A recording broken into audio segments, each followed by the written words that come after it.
Saya pernah bermimpi jauh sebelum saya mengenal sosok Lesti DA.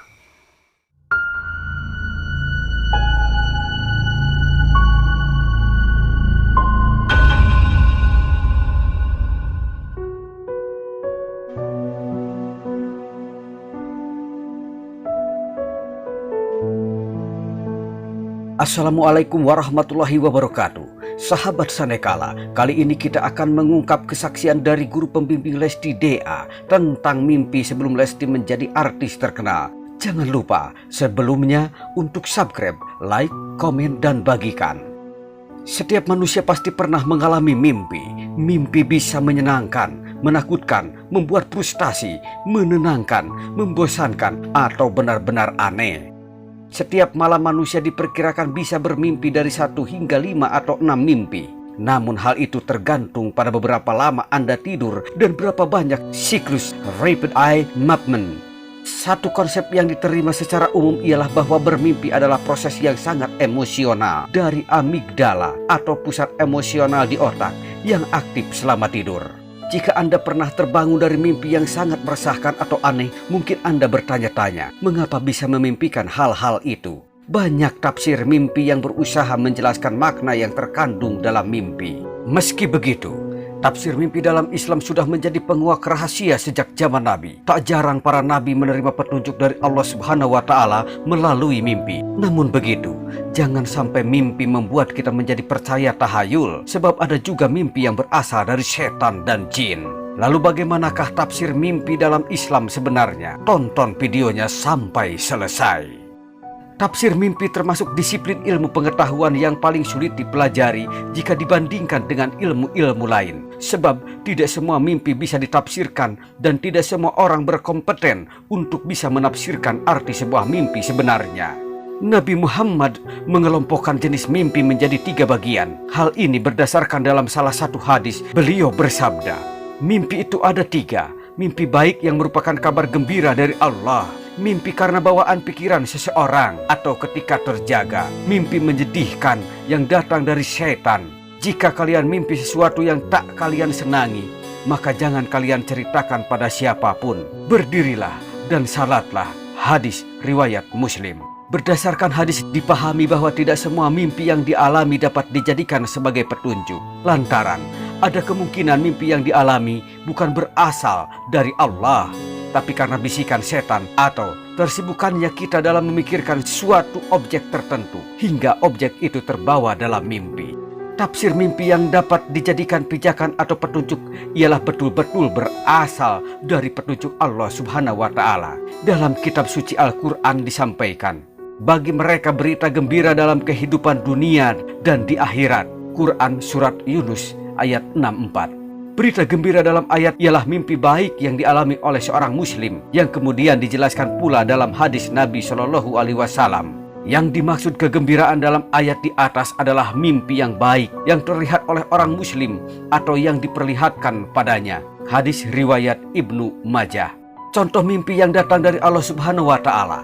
Salah seorang sahabat Nabi Muhammad Shallallahu Alaihi Wasallam, Abdullah bin Zaid dan Umar bin Khattab, pernah bermimpi. Mimpi mereka pernah dijadikan sebagai dasar penentu pensyariatan azan. Rasulullah Shallallahu Alaihi Wasallam menjadikan dasar penetapannya dari sebuah mimpi. Ini menjadi salah satu contoh tafsir mimpi, petunjuk dari Allah Subhanahu wa Ta'ala.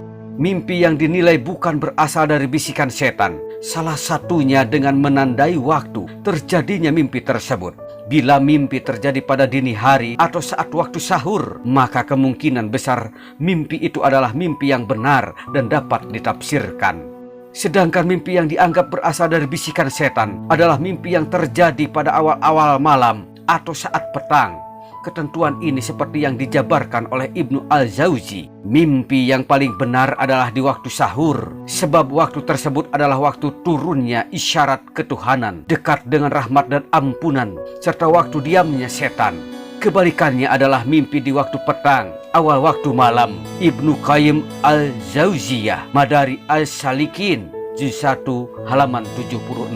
Menjadi sebuah keistimewaan jika memiliki kemampuan menafsirkan mimpi. Hal ini dibuktikan dengan kelebihan yang diperoleh Nabi Yusuf alaihissalam tertuang dalam Al-Quran surat Yusuf ayat 21 yang artinya, dan demikianlah kami memberikan kedudukan yang baik kepada Yusuf di negeri Mesir, dan agar kami ajarkan kepadanya takwil mimpi, dan Allah berkuasa terhadap urusannya, tetapi kebanyakan manusia tidak mengerti. Dengan demikian, mempelajari ilmu tentang tafsir mimpi tidak dilarang dalam Islam.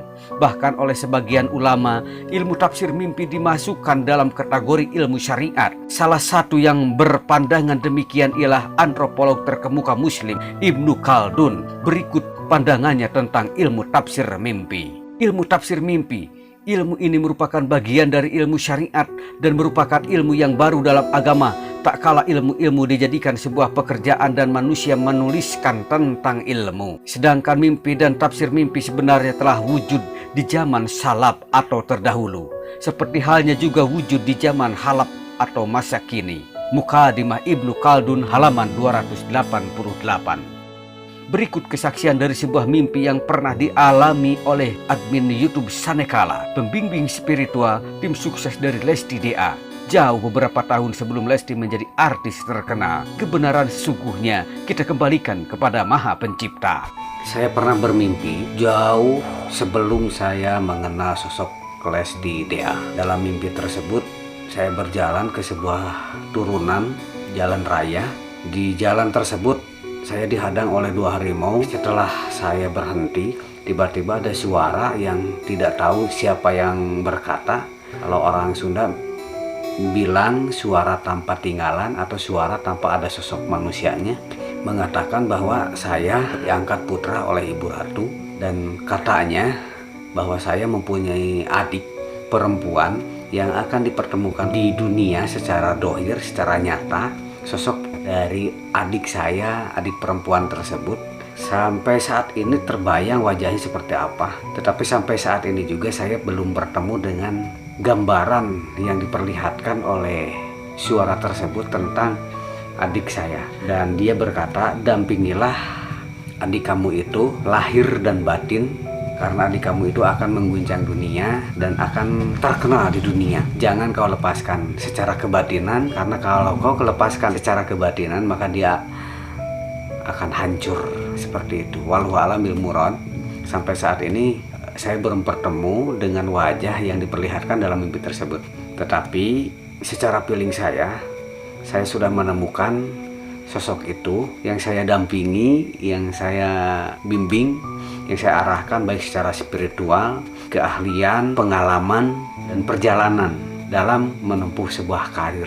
Perkiraan saya, feeling saya itu mengarah ke seorang Lesti. Karena dia saya kenal melalui orang tuanya sejak dia kecil sekali, sebelum dia bisa nyanyi, melalui perantaraan silaturahmi. Sampai saya menjadi tim sukses dengan sukarela membimbing secara spiritual, membimbing secara pengalaman dalam bidang seni, baik teknik nyanyi, bagaimana di panggung, dan juga sebagainya.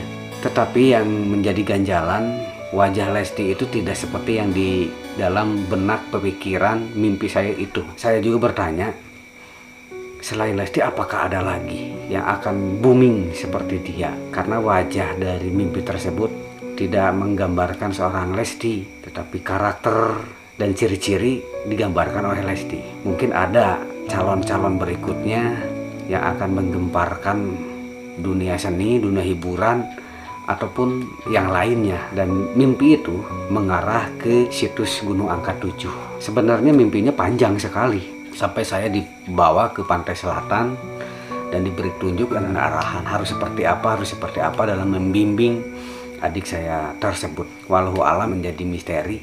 Saya yakin mimpi tersebut, walaupun mukanya tidak seperti dalam mimpi saya, adik saya tersebut adalah Lesti.